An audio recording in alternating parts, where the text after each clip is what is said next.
This will be the view from your master bedroom, your bay window.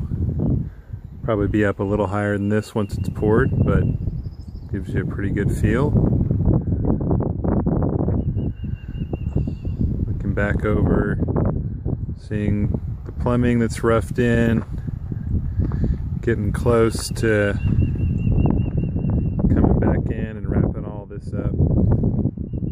Getting some cables laid later this week for your post-tension foundation. You can see all the perimeter beams, the reinforcement that was done here, concrete that was poured on the lower portions of the beams. Coming along nicely.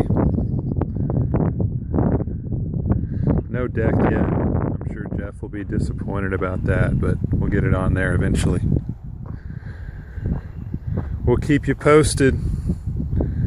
Hope you like the progress so far.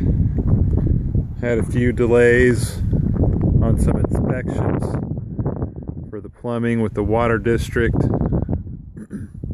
but all in all, we're progressing nicely. Hopefully we'll be in here ready to pour early next week, and we'll keep you posted. Let us know if you guys have any questions or concerns, and I hope all is well. We'll talk to you soon. Take care.